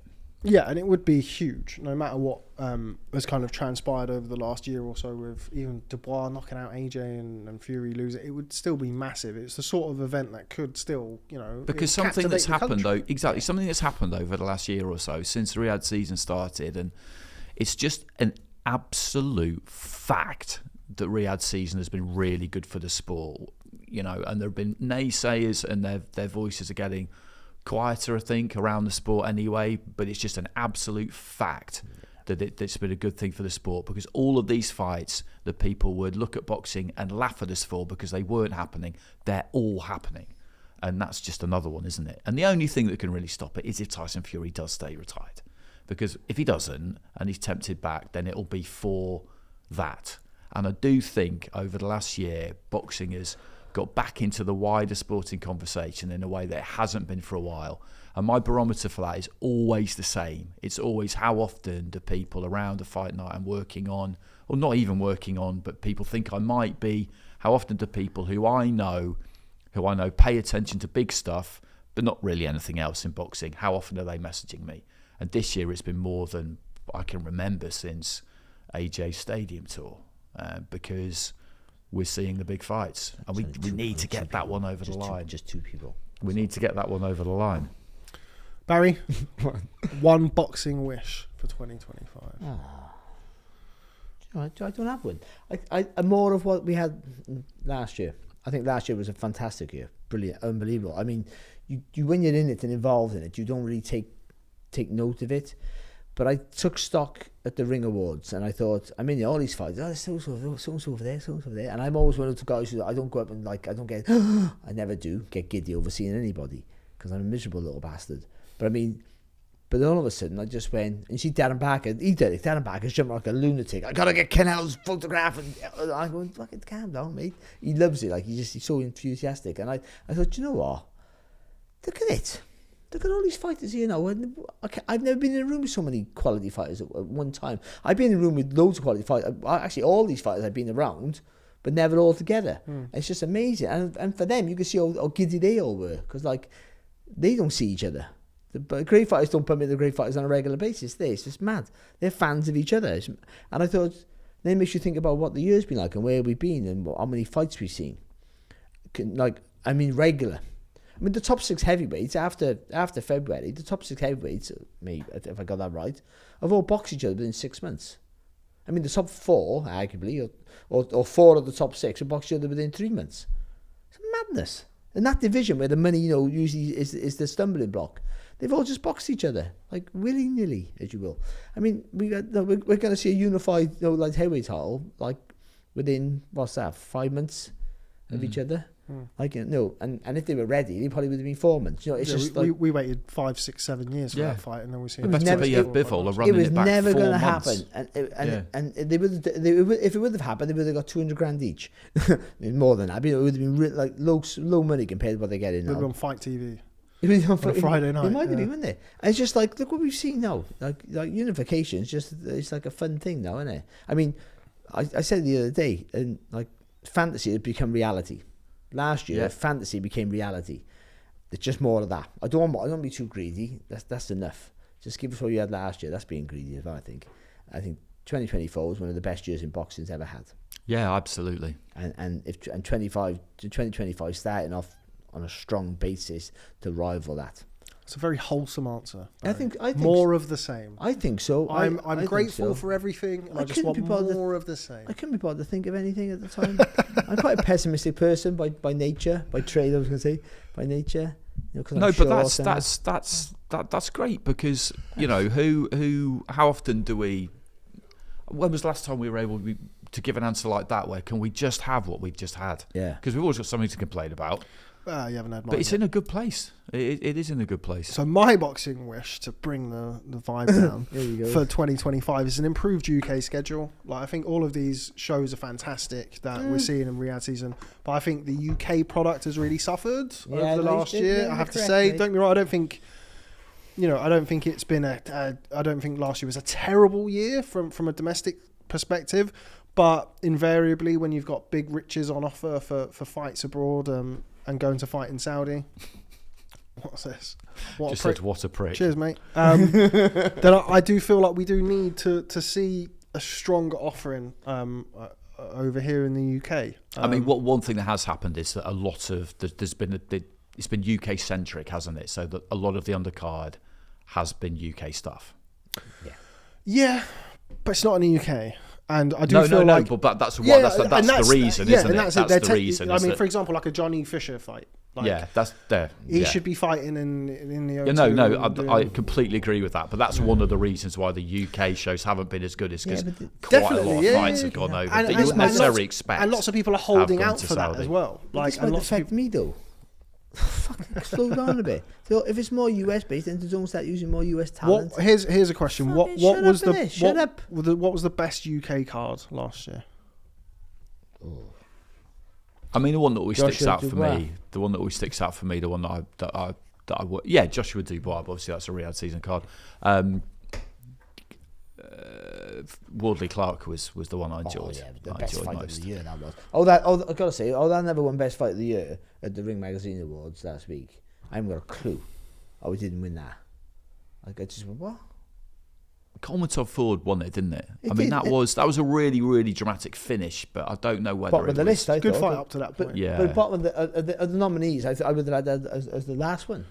My fight of the year was Endry Saavedra against Cesar Matteo Tapia on Tim Tszyu, Bakram Murtazali undercard. One of the best fights I've ever seen in my life. Unbelievable fight. If you've not seen that, go and watch that. Endry Saavedra against Cesar Matteo Tapia. It was like 4 or 5 knockdowns between them.